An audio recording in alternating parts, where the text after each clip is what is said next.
Bom dia, pessoal, tudo bom?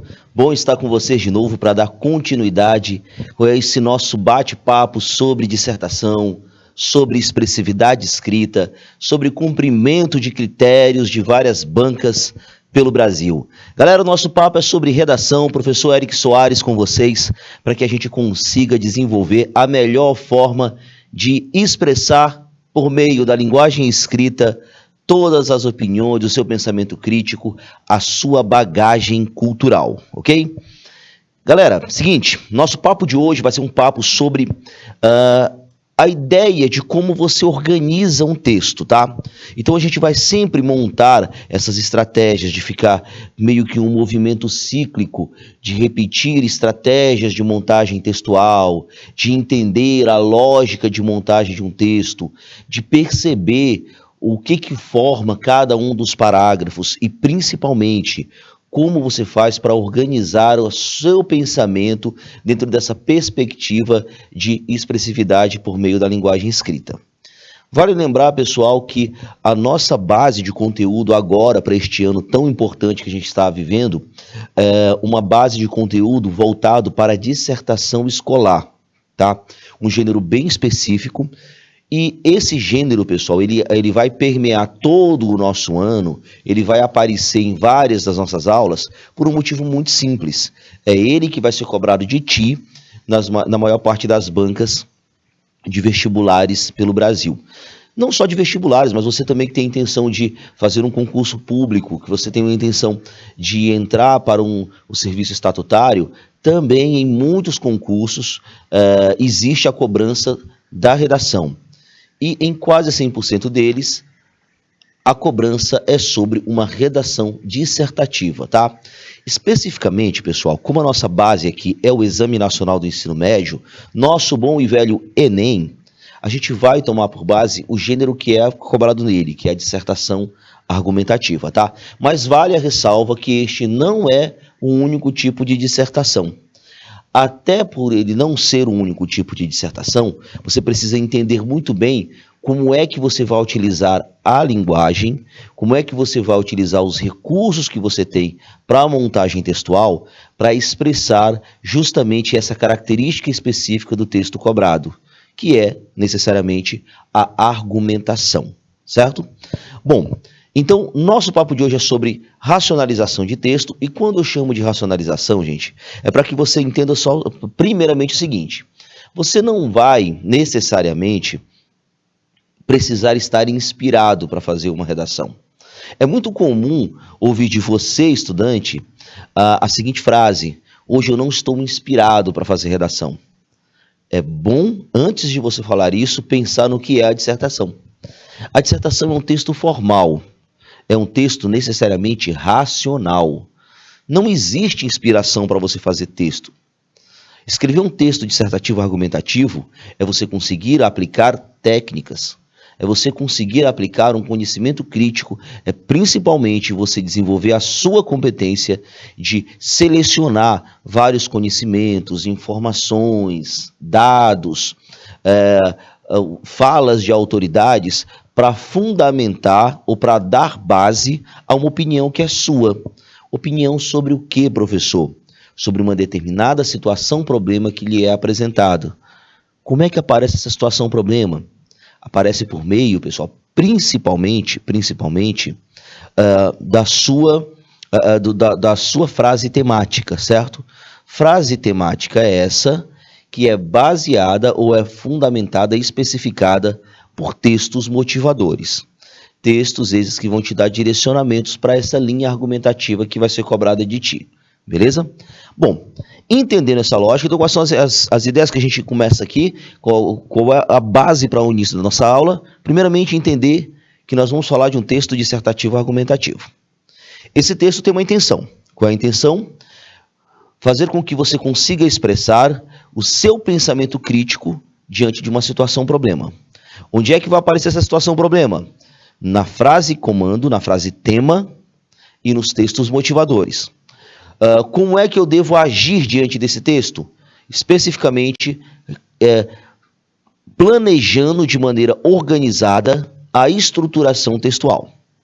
É com essas verdades que você vai conseguir montar a melhor estratégia para direcionar o seu texto dissertativo argumentativo. Certo? Entendido esse primeiro momento, galera, vou convidar você agora a fazer uma imersão nesse planejamento e na primeira parte do seu texto dissertativo argumentativo, tá? Vale lembrar aqui, pessoal, que eu vou dar aqui várias sugestões de como você inicia um texto, mas mais do que o conteúdo dos textos que eu vou apresentar aqui, o importante é que você consiga perceber a lógica de montagem textual, certo? É justamente esse conteúdo que nós vamos ver hoje, que é a racionalização, o planejamento, a lógica do seu texto dissertativo argumentativo. É baseado nessa ideia que nós vamos conseguir desenvolver a nossa escrita, o nosso texto dissertativo argumentativo e assim conseguir cumprir as normas que a banca necessariamente, nossa base é o Exame Nacional do Ensino Médio, mas basicamente todas as bancas vão cobrar de vocês, ok? Então vamos lá para o nosso material para a gente começar a entender essas características que vai ser cobradas de ti, tá? Vamos entender essas características para que você já consiga visualizar toda essa ideia. A primeira coisa que nós vamos fazer é compreender que você está trabalhando com a racionalização textual. Bom, o que a gente vai fazer aqui, pessoal, para iniciarmos? Você tem uma perspectiva de trabalhar com a ideia de dissertação escolar, tá? Vamos lembrar, galera, que dissertação, ela traz algumas características que facilitam a nossa vida. Compreender essas características é importante para que você consiga desenvolver ou racionalizar, planejar o seu bom texto. Essa dissertação, pessoal, ela vai trazer como característica ser um texto formal. Professor, a gente já falou sobre isso, né, professor? Falamos, mas é bem interessante que você consiga repetir para que você consiga necessariamente desenvolver toda essa ideia, tá? Para que você consiga trabalhar com um princípio de que a gente vai não só racionalizar essa ideia, mas também conseguir direcionar esse planejamento como um todo, tá? Então, entender que o texto dissertativo é um texto formal, é importante para que você monte essa estratégia, certo? Então, nós vamos entender que o texto é um texto formal, beleza? Primeiro ponto muito importante para a montagem do nosso texto. Aí aquela ideia de você não pensar que nós temos necessariamente um texto que pode ser baseado em inspiração. Não, é um texto formal, ele tem um planejamento que é cobrado de ti, ele tem uma forma que ele precisa cumprir para criar esses critérios, e é cumprindo essa forma que você vai atingir a sua nota desejada, tá? Outra coisa que você vai ter que entender, esse texto ele precisa necessariamente ser um texto claro, então a clareza é uma máxima desse texto, clareza e objetividade. Então é importante você entender que esse texto é baseado no princípio de clareza e de objetividade. A dica aqui é bem simples, não tente enfeitar o seu texto. Seu texto ele precisa ser compreendido da melhor forma possível pelos corretores ou pelo leitor do seu texto. Lembre-se que sua principal intenção é transmitir uma mensagem. Portanto, para transmitir uma mensagem, você precisa ser simples. Não há a necessidade de você enfeitar seu texto. Ah, professor, mas se eu falar de uma maneira mais rebuscada, se eu trouxer palavras mais eruditas, eu vou conseguir trazer para o meu texto uma riqueza maior. Isso não é verdade, certo? Qual é a maior riqueza que você pode ter numa dissertação argumentativa? É a clareza, é você conseguir transmitir essa mensagem tão cobrada aqui dentro desse tipo de texto. Outra coisa, para que você consiga trazer essa mensagem, você precisa necessariamente trabalhar com a função referencial da linguagem, tá? Então é importante você entender esse ponto também. Você vai precisar trabalhar com a função referencial. A função referencial, ela é justamente, ela trata de uma linguagem centrada no referencial, no referente. O que é o referente, professor? É o contexto que você está inserido. Então, você quer transmitir a informação sobre o contexto que o seu texto está inserido. Essa é essa função referencial e é baseado nela que você vai trabalhar dentro desse princípio de texto dissertativo argumentativo. Bom, a função referencial, como o nome já diz, ela vai centrar-se no referente. Para centrar-se no referente, ela precisa necessariamente de clareza, como a gente já comentou aqui. Como é que eu sou claro? Eu vou ser claro permitindo que meu texto seja acessível a todos os falantes da língua na qual eu escrevo o meu texto. Pois bem, se eu vou precisar ser acessível a todos os falantes, eu vou escolher uma variedade que seja adequada, que seja acessível a todos os falantes, no nosso caso de língua portuguesa. Que tipo de variedade linguística é essa? É a variedade padrão da língua. Daí, pessoal, você ser cobrado dentro do seu texto pela adequação à linguagem padrão. Você precisa adequar-se à linguagem padrão por um motivo bem simples. Você precisa ser acessível a todos os falantes da língua. Como é que você é acessível? Trabalhando com a linguagem padrão. Linguagem padrão, que é aquela gramaticalizada, tá? Aquela que segue as normas gramaticais. Por quê, professor? Porque seguindo as normas gramaticais, você não deixa brechas para interpretações dúbias, para interpretações subjetivas. É interessante que você seja claro. Para ser claro, você tem que ser direto. Para ser direto, é interessante que você não deixe dúvidas. Para não deixar dúvidas, trabalha-se então com a linguagem padrão, certo? E para fechar aqui a nossa ideia, nós vamos fazer uma dissertação argumentativa. Então é importante que você entenda que ela vai ser baseado na defesa de uma tese, de um ponto de vista, certo? Defesa de uma tese. Basicamente, pessoal, essas são as ideias que você precisa carregar para montar o seu texto, tá? Que antecipa a montagem do seu texto. Professor, por que a gente fala de dissertação escolar? É muito simples, porque você tem outros tipos de dissertações. Você pode ter uma dissertação de conclusão de curso superior, por exemplo. Uma dissertação de conclusão de curso superior, ela traz uma pesquisa, um desenvolvimento, uma teoria, uma tese sua. Então, é baseado em pesquisa, tem mais momentos expositivos, você tem é um pouco diferente, um pouco mais elaborada. Assim como uma dissertação de pós-graduação, como de especialização, de doutorado, de mestrado e assim por diante. Quando a gente fala de dissertação escolar, que é justamente as características que eu estou trazendo aqui para vocês, aí a gente tem uma especificidade, que basicamente qual é a função da dissertação escolar, professor? Aquela partezinha da prova, da avaliação, que vai mostrar para o seu leitor, para o seu avaliador, que você consegue fomentar um pensamento crítico de maneira subjetiva, que é de maneira escrita.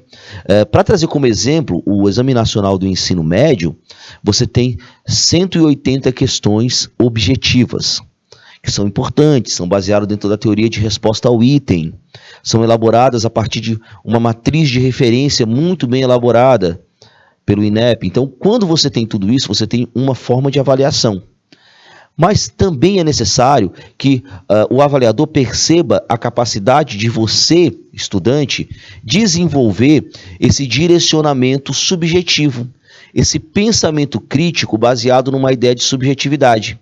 Daí a importância da dissertação escolar. Então, ela é uma dissertação mais simples, ela não vai criar um conhecimento novo, ela vai simplesmente apresentar um posicionamento diante de uma situação previamente apresentada para você, escritor, tá? Então, esse contexto é importante ser sabido antes que a gente comece necessariamente a escrever. Bom, a primeira ideia que você precisa ter sobre esse conceito é que existe uma lógica de texto. E se existe uma lógica de texto, eu consigo previamente planejá-lo.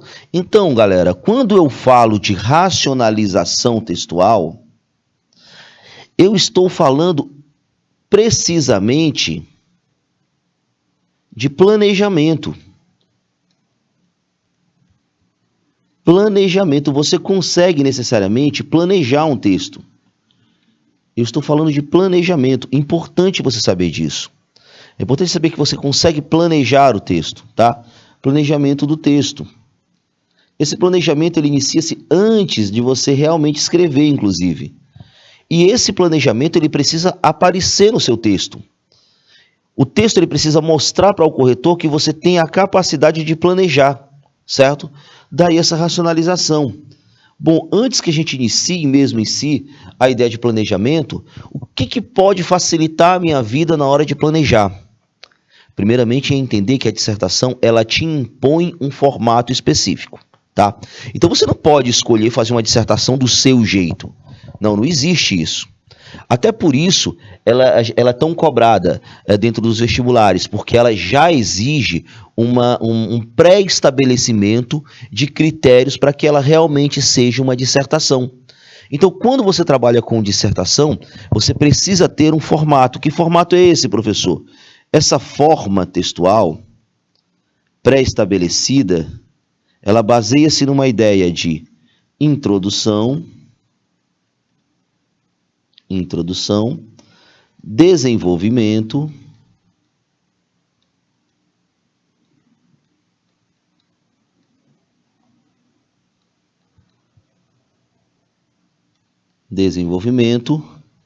e conclusão. A primeira coisa que você tem que saber é planejar cada uma dessas partes. Professor, então qual é a participação que você tem aqui? Basicamente, pessoal, se você já sabe que tem que escrever uma introdução, um desenvolvimento e uma conclusão, a minha participação como professor é fazer com que você consiga perceber na sua produção textual o que deve ter em cada uma dessas partes. E hoje, especificamente, nós vamos falar sobre a parte da introdução e da prévia da escrita.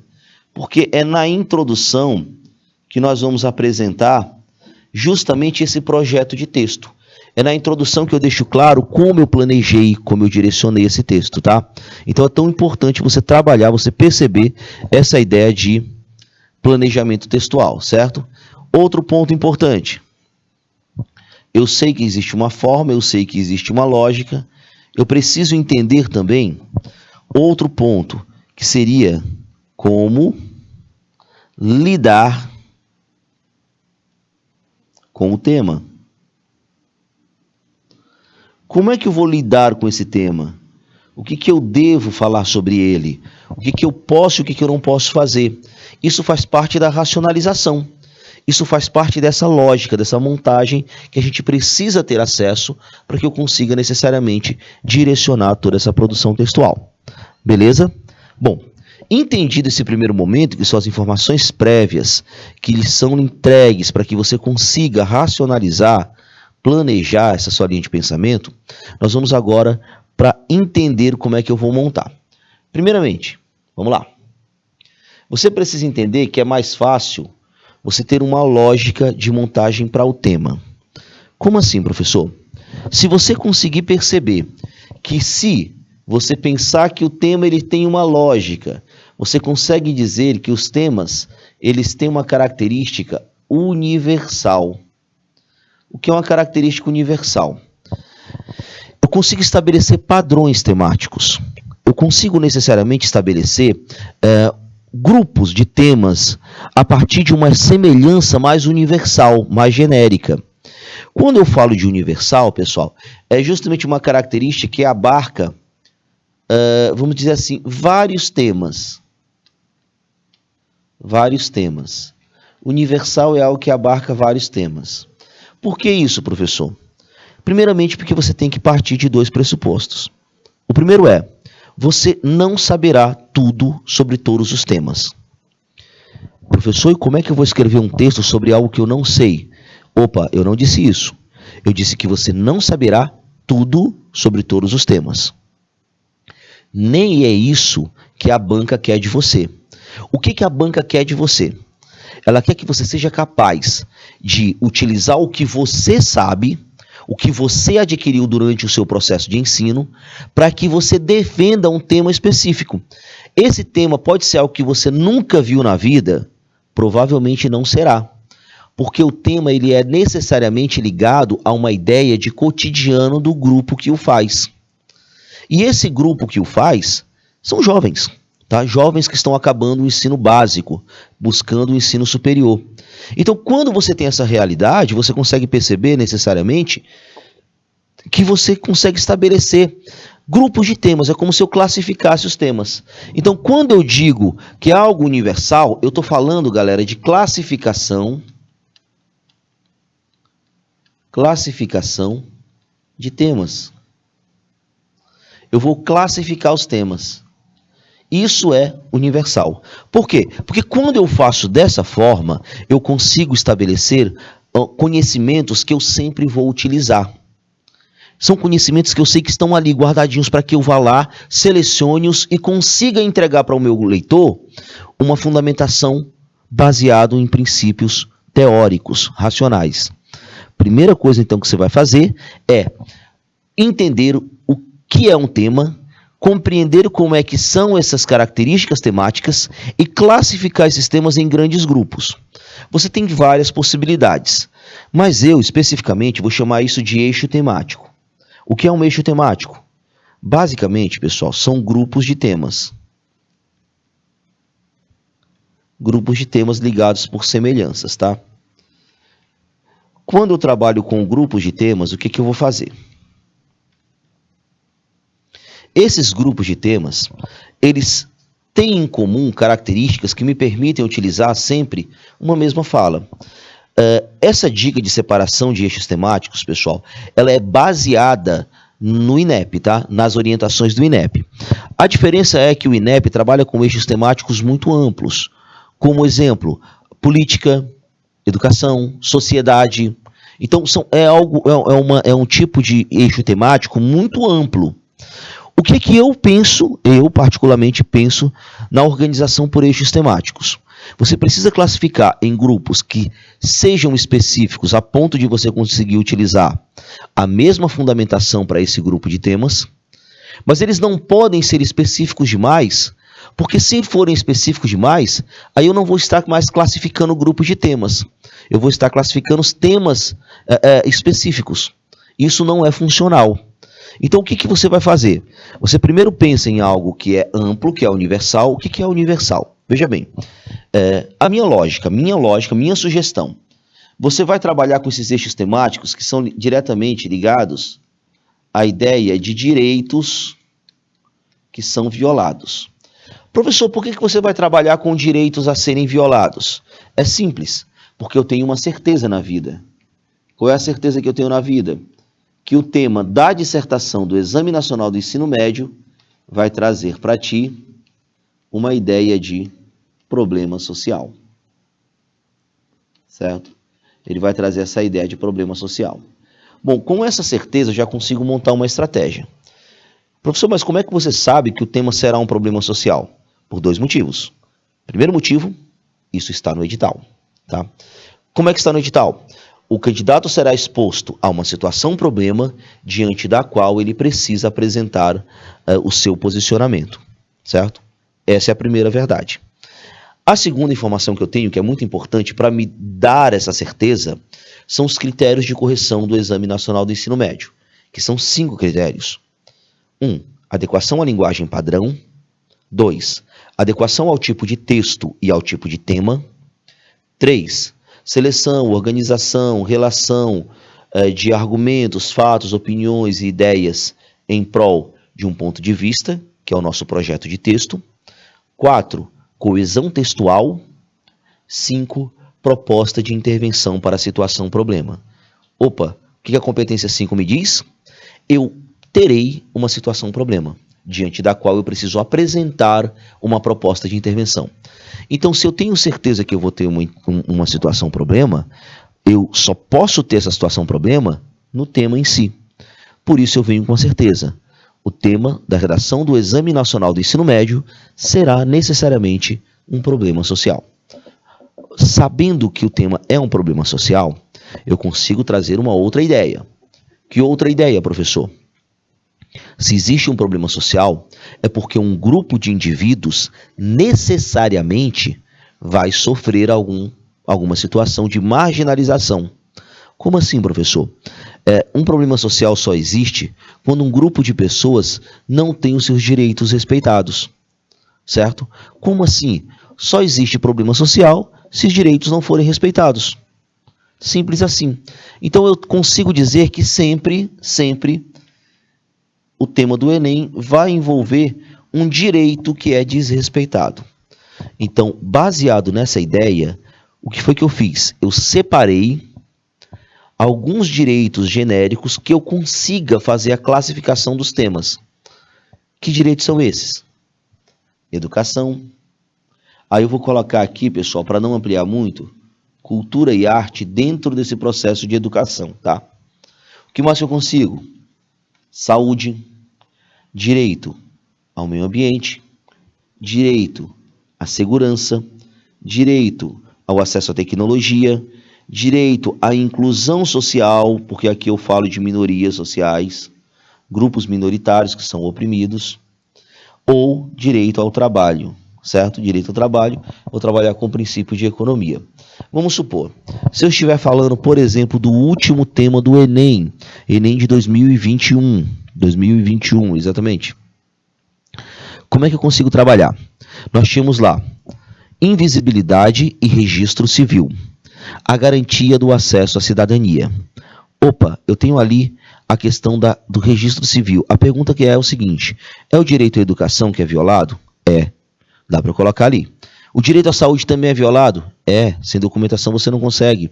Direito ao meio ambiente não, direito à segurança também não diretamente, direito à tecnologia, entre aspas, não é diretamente ligado, trabalho também pode ser ligado quando você não consegue acessar a formalização trabalhista.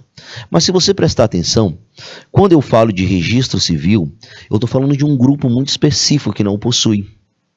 Então é um grupo da sociedade marginalizado, deixado de lado de uma maneira muito específica. Então eu consigo dizer que eu tenho uma minoria social e consigo dizer também que aqui eu estarei trabalhando com o eixo sociedade. Para ser um pouquinho mais claro com vocês, vamos tentar entender qual é cada um dos direitos que é violado aqui nos meus eixos temáticos. Pronto. Primeiro direito que é violado, direito à educação. Então, vou colocar aqui na frente. Aqui você tem o direito à educação que é violado, que é colocado em risco, vamos dizer assim. Direito à educação. Quando eu falo de saúde, direito à saúde. Uma coisa besta, professor. Então quer dizer que cada um é o mesmo. É quase isso, tá? Direito ao eixo meio ambiente. Direito ao ambiente. Direito ao ambiente. Ecologicamente.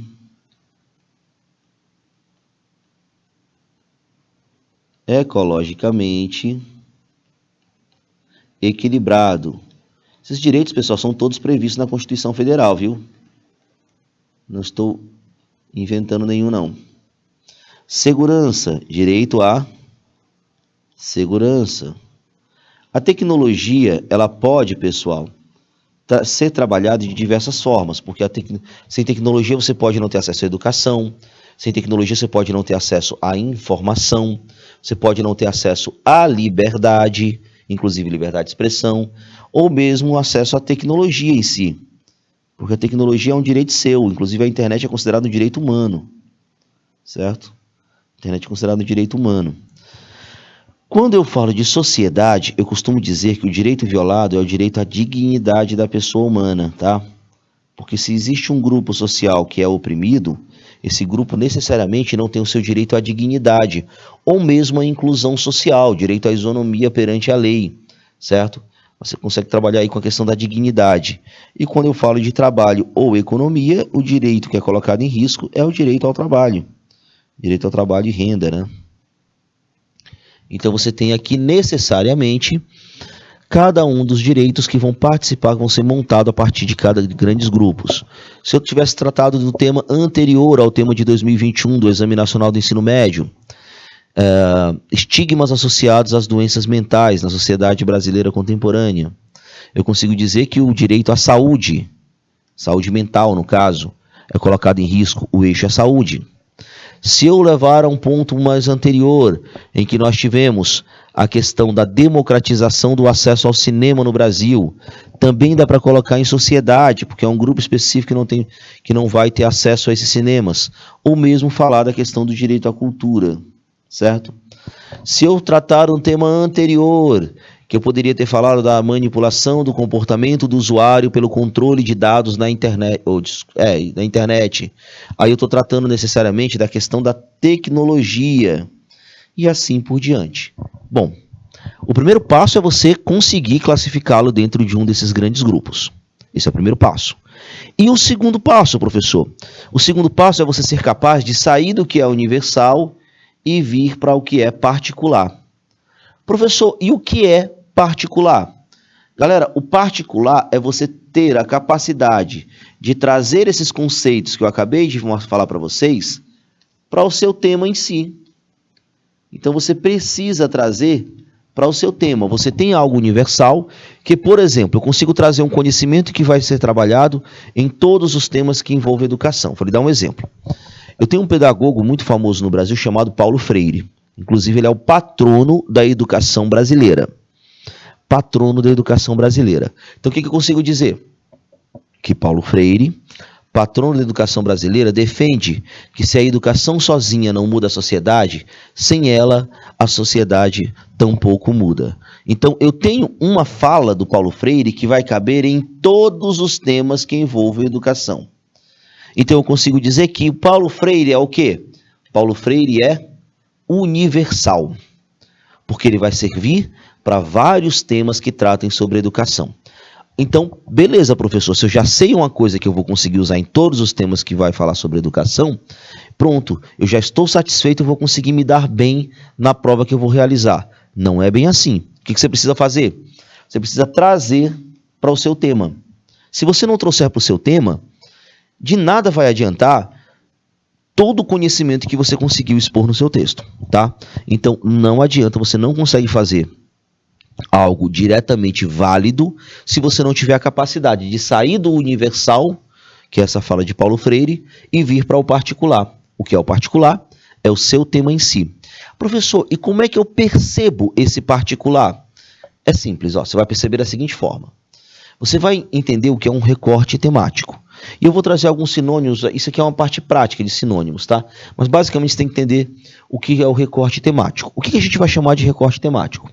São expressões que determinam a abordagem completa do tema. Galera, nesse ponto aqui, que vai determinar a abordagem completa do tema, nós vamos chamar de núcleos temáticos. Núcleos temáticos, tá? Professor, de onde é que vêm esses núcleos temáticos? O que são eles? Onde é que eu os encontro? Você vai encontrá-los naquilo que nós vamos chamar de frase-tema. Aquela frase-tema, ela serve, pessoal, para uma intenção muito clara. Ela serve para que eu consiga determinar o meu recorte temático, tá?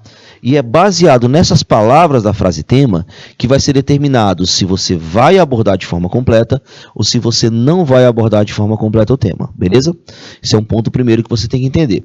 Professor, e como é que eu consigo perceber isso de maneira mais específica? Você consegue trabalhar com algumas expressões, ó. É muito importante que você entenda que provavelmente vai haver uma palavra que vai lhe direcionar para a ideia de problema. Se não houver essa palavra, o que vai acontecer? Você necessariamente pode até não ter essa palavra específica, mas você precisa apresentar essa ideia específica, tá? Por que você precisa apresentar essa ideia específica? Porque você precisa destacar uma ideia de problema social. Você vai ter aqui ideias como cenário nefasto, contexto desafiador, desafios, às vezes aparecem essas palavras. Quando elas não aparecerem de forma clara, você precisa apresentar, destacar, exteriorizar essa ideia para que fique evidente que você está tratando de um problema social, ok? Só que essa palavra não é única, você vai ter que encontrar também uma palavra que vai especificar esse tema. Então, essa especificação ela vai mostrar, por exemplo, o grupo social afetado, quando nós tivemos, já vou dar um exemplo para vocês, tá? Ou mesmo o local que vai aparecer no texto. Essa parte da especificação, gente, ela está muito ligada à ideia do recorte temático. Beleza, eu vou falar sobre saúde, mas o que eu vou falar sobre saúde? Aí tem um direcionamento lá bem específico para te indicar o rumo que você vai levar para o seu texto.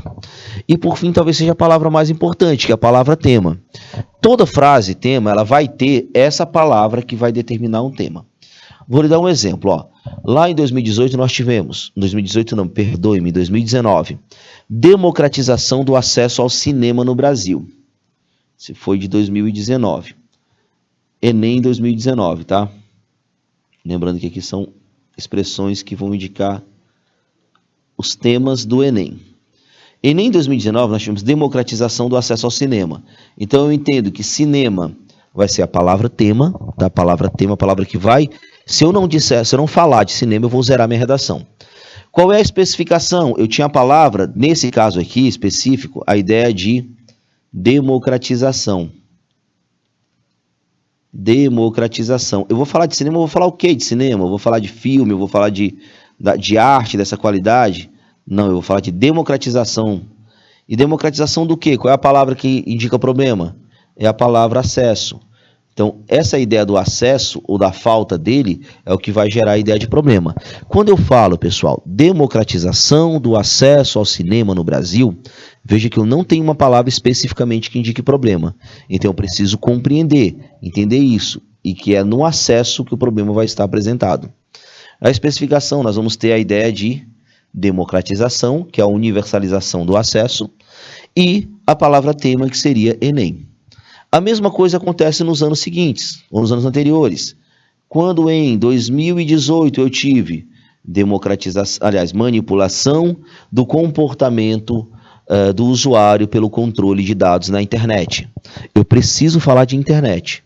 Se eu não falar de internet, eu vou zerar minha redação. Portanto, a palavra tema é internet. Mas aí eu vou ter uma ideia que vai indicar a problemática. Qual é a ideia que vai indicar a problemática nesse ano aí? Seria a ideia manipulação. É um problema social. E a especificação?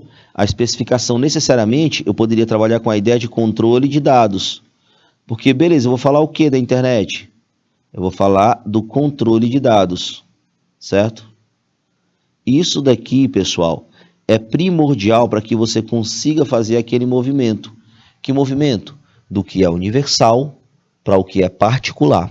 O que é o particular? É o tema em si.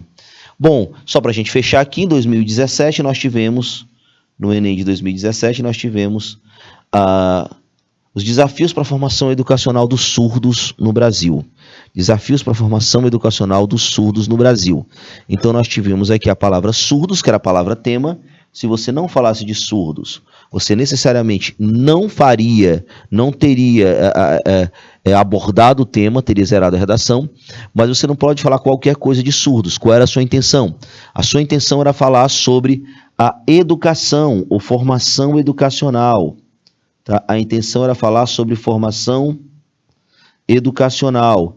É algo específico sobre a questão dos surdos. Seria a especificação. E a palavra problema estava bem representada por uma palavra direta chamada desafios.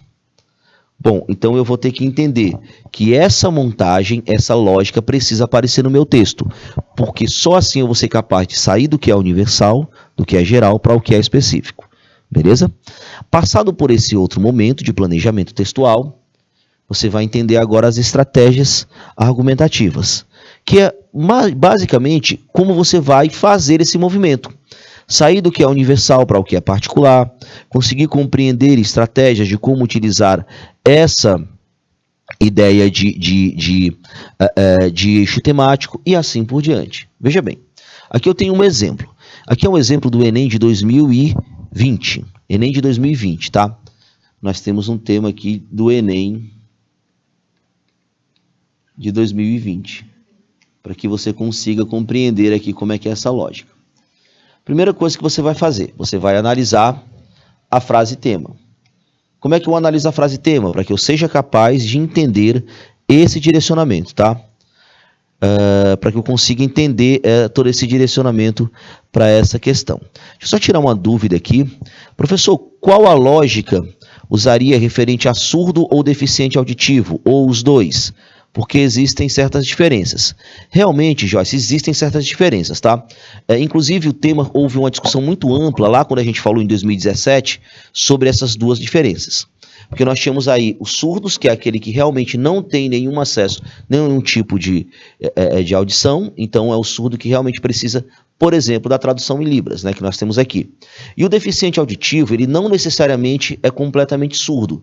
Ele pode ter uma audição limitada ou diminuída, mas ele não necessariamente vai ser o foco do nosso problema, porque ele consegue ouvir, por mais que tenha algumas dificuldades, tá? Então, essa era a principal diferença. Ao pé da letra, a gente está falando de surdos mesmo, tá?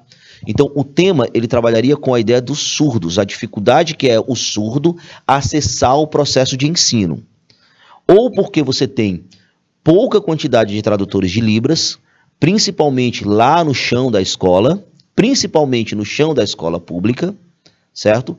E você tem aí um empecilho para que ele se desenvolva de maneira educacional. Esse era o tema. Professor, mas se lá no tema eu tivesse escrito deficiente auditivo, teria algum problema? Acabou que o INEP aceitou o deficiente auditivo como um sinônimo de surdo, como um sinônimo. Você teria que ter falado dos surdos, teria que ter abordado a ideia de surdez.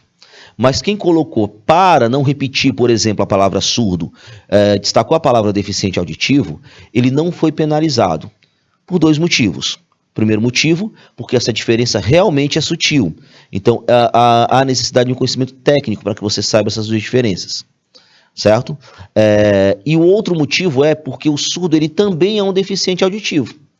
Portanto, aceitaria-se que a expressão deficiente auditivo pudesse designar um surdo, certo? Então, são 2 pontos que a gente tem que analisar. Primeiro ponto, o tema falava de surdez, certo? De surdez. O que é surdez? É quando você tem comprometida a sua audição completamente, certo? Essa era a lógica do tema. E as dificuldades que isso impõe no processo de ensino. Esse era o tema. Por outro lado, um deficiente auditivo, ele não necessariamente é surdo, porque ele pode ter apenas uma audição limitada, o que não coloca ele nesse grupo de pessoas que vão ter dificuldades no acesso à formação educacional, pelo menos não essa dificuldade específica, certo? Porém, aceita-se que a expressão deficiente auditivo designe o surdo quando você trabalha no sentido de que esse deficiente realmente não possui acesso à audição, seja ela qual for, ok? Então, só para a gente entender essa lógica. A pessoa não foi penalizada que utilizou, mas vale destacar que existe uma diferença e que o tema tratava realmente da surdez, beleza?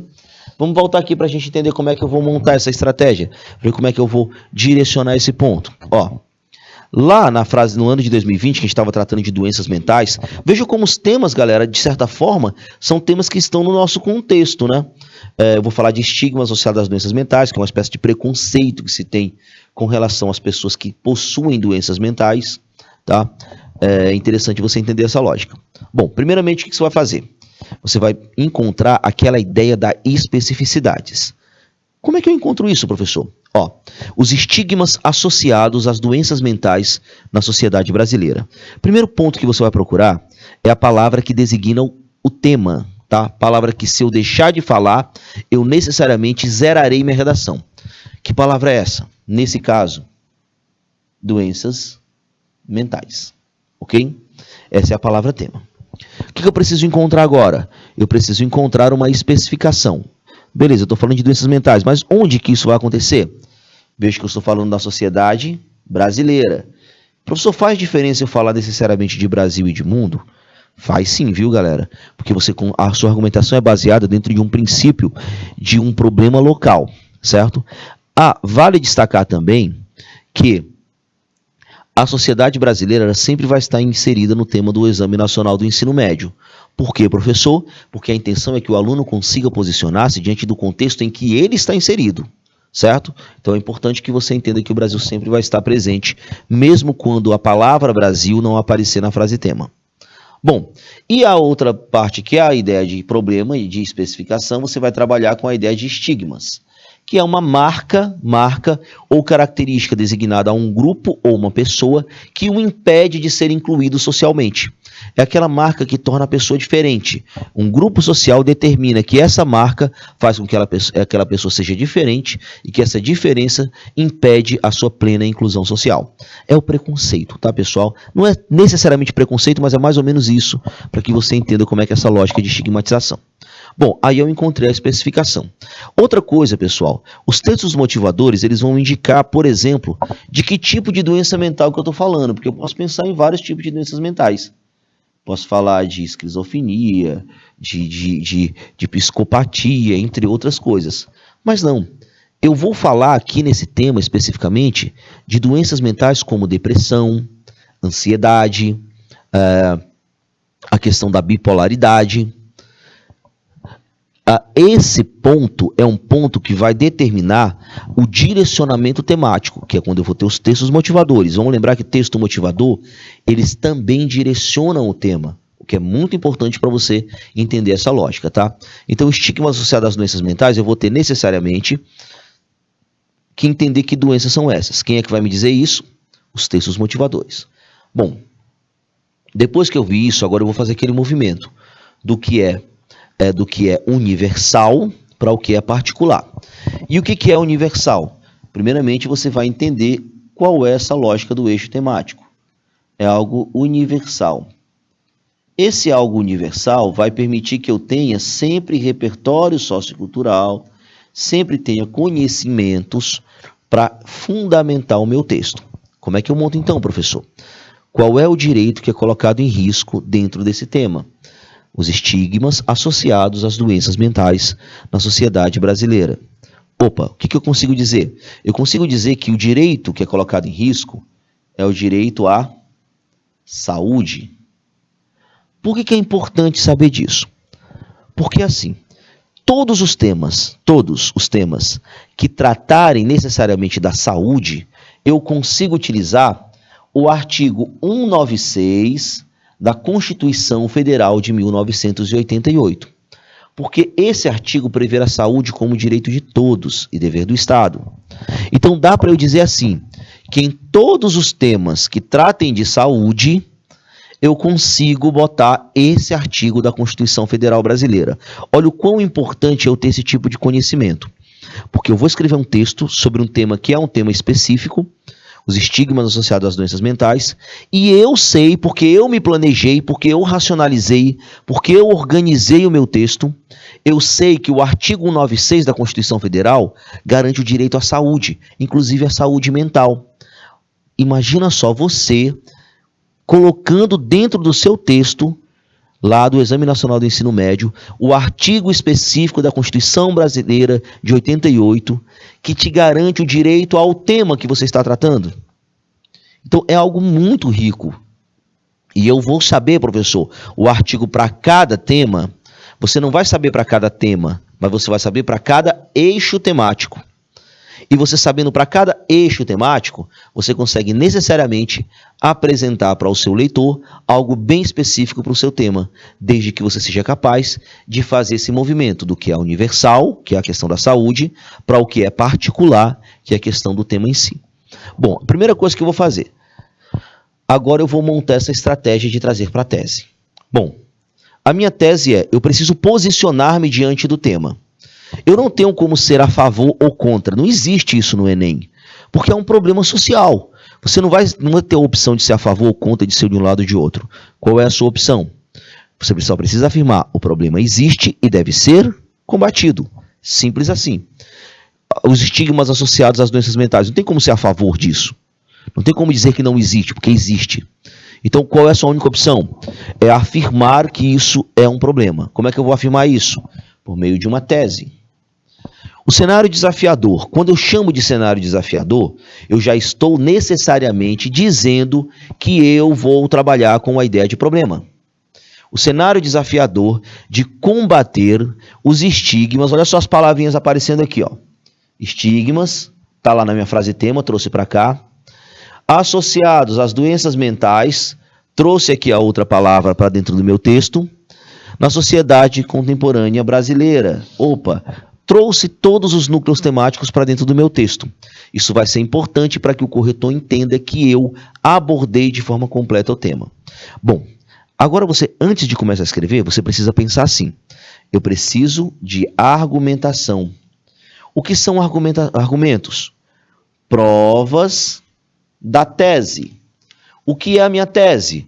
Minha tese nada mais vai ser do que a problematização do tema. Já que eu não tenho opção de ser a favor ou contra alguma coisa, o que eu vou fazer apenas? Problematizá-lo. Daí a utilização de expressões como cenário desafiador. Bom, agora eu preciso de quê, professor? Eu preciso provar a existência desse problema, que é a minha tese, o problema que eu apresentei. Duas sugestões para vocês. Você consegue trabalhar, por exemplo, com causa 1 e causa 2. Como é que eu consigo trabalhar com isso, professor? Ora, se você precisa provar que um problema existe, talvez a melhor forma de fazer isso seja apresentar as causas desse problema. Dessa forma, você necessariamente vai estar apontando para a existência dele. Bom, dentro da sociedade, como é que eu consigo dizer que existe um processo? O que a sociedade colabora para que exista esse processo? Veja bem, a sociedade, de certa forma, é apática. É como se ela se omitisse dessa ideia. E por que a sociedade se omite? Por que a sociedade ela não faz alguma coisa para reverter esse preconceito, essa estigmatização? É simples, principalmente porque ela é alienada. Por falta de conhecimento sobre o quê? Por desinformação sobre, no nosso caso aqui, sobre as doenças mentais. Por exemplo, falas como depressão é frescura, ansiedade é falta de Deus. Esse tipo de frase ela apresenta um total desconhecimento, principalmente porque as pessoas não dão a importância aos problemas mentais como dão para outras doenças, certo? Se você estiver com depressão, é difícil, principalmente para a população em geral, perceber que isso é limitante, que isso é complexo, que isso vai prejudicar o seu convívio social. Diferente de outra coisa, se você cortar um dedo, todo mundo vai saber que o seu problema é no dedo. Então, essa desinformação, ela estimula o estigma, certo? E estimulando o estigma, ela causa um problema dentro da sociedade como um todo. Aí você tem uma outra causa. Qual é a outra causa? Lembra que eu falei que todo mundo tem direito à saúde? Mas aí vem uma pergunta.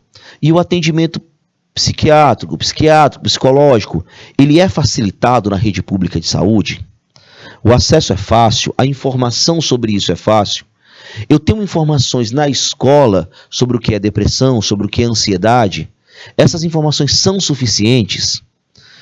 Nós vimos que talvez não seja bem assim. Então, quando eu vejo que não seja bem assim, eu consigo dizer o quê? Que existe uma ineficácia. Veja que não é falta, não é ausência, porque você tem psicólogos e psiquiatras na rede pública de saúde. De certa forma, existe uma discussão sobre esse tipo de doença dentro das escolas e dentro dos canais midiáticos que você tem por aí. Mas a pergunta é, essas ações são suficientes? Aí vem nossa questão. Então, quando você falar principalmente de Estado, de governo, evite falar que não existe algo, que algo não é feito. Você pode dizer que algo não é suficiente, que existe uma ineficácia. Ineficácia de quê? De políticas públicas. Aí vem uma pergunta, professor, o que são políticas públicas? Galera, políticas públicas, ele está ligado a ações do governo. Ações do poder público, tá? Então, por exemplo, a construção de hospitais, o oferecimento de um plano de prevenção a doenças mentais, isso são políticas públicas, tá? São políticas públicas que nada mais são do que ações do poder público, ações do governo, seja ele federal, estadual ou municipal, certo? Bom, aqui é o momento de pré-escrita. Professor, por que isso é importante? Porque, galera, se você prestar atenção, você já montou o início do seu texto, que é a introdução, e você já consegue ter um projeto de texto como um todo. Por quê? Porque eu consigo começar minha redação assim, ó. O artigo 96 da Constituição Federal Brasileira de 1988 prevê a saúde como direito de todos e dever do Estado. No entanto, na prática, o cenário desafiador de combater os estigmas associados às doenças mentais na sociedade contemporânea brasileira compromete o estabelecimento desse princípio. Isso se deve não só à desinformação de parte da sociedade, como também à ineficácia de políticas públicas em garantir a saúde mental da sua população. Ponto. Você tem uma introdução. Beleza? Professor, como é que eu consigo perceber essa lógica? Só para você entender, que eu acabei de falar o texto, né? Mas só para você entender como é que monta. Ó, a coluna vertebral do seu texto é você entender que você precisa de uma tese. O que é a tese, professor? A tese é o momento em que você problematiza o tema, certo? Por exemplo, eu tenho aqui dificuldades e dar a ideia de problema. Eu tenho preconceito para reverter essa ideia de estigma e eu tenho doenças mentais. Professor, você não falou de Brasil, que é a palavra tema, e aqui é a especificação. Eu não falei de Brasil, mas no decorrer do texto eu posso falar, inclusive citando a própria Constituição Federal, tá? Bom, aí eu vou ter aqui a formação da sociedade capitalista, a sociedade individualista. Isso pode ser o aspecto social. Isso que é importante por quê? Porque ele vai ser o assunto do meu segundo parágrafo. O segundo parágrafo, vamos lembrar que ele traz para si a ideia de argumentação, tá? Argumento 1. E a ideia do terceiro parágrafo, argumento 1, e a ideia do terceiro parágrafo, ineficácia de ações governamentais na prevenção e tratamento de transtornos psíquicos. Esse aqui vai ser o quê? O assunto do meu terceiro parágrafo. O assunto do meu terceiro parágrafo. Professor, e o assunto do quarto parágrafo? Aí nós vamos lembrar lá da competência de número 5. É a proposta de intervenção para o problema apresentado. Se eu preciso expor a proposta de intervenção para o problema apresentado, eu preciso de um parágrafo para isso, certo? Então, eu vou colocar bem aqui embaixo só para você visualizar. O quarto parágrafo vai ter como ideia justamente, vai ser a nossa conclusão. Ela vai trazer como assunto principal a proposta de intervenção para o problema apresentado. Proposta de intervenção. Nessa lógica, você já tem todo o projeto de texto necessário para você montar o seu texto. Uma introdução. Eu sei como começa o meu texto, que eu posso utilizar, por exemplo, a Constituição Federal, porque eu vou utilizar aquela estratégia do eixo temático, tá? No segundo parágrafo, eu vou tratar da formação da sociedade ou da desinformação da sociedade, tá? Também dá para tratar. No terceiro parágrafo, eu vou tratar da ineficácia de políticas públicas, que é a ineficácia de ações estatais. Já no quarto parágrafo, que seria a nossa conclusão, tá? Eu vou trabalhar com a proposta de intervenção para o problema, que é apresentando uma forma de diminuir, atenuar esse problema do estigma associado às doenças mentais. Dessa forma, você vai ter todo o projeto de texto necessário para racionalizar a sua dissertação argumentativa. Ok, pessoal? Eu espero ter sido claro com vocês. A gente vai dar continuidade a esse papo, principalmente racionalizando todos os parágrafos de forma mais detalhada. Deixo aqui o meu grande abraço, a gente se encontra na próxima. Até mais!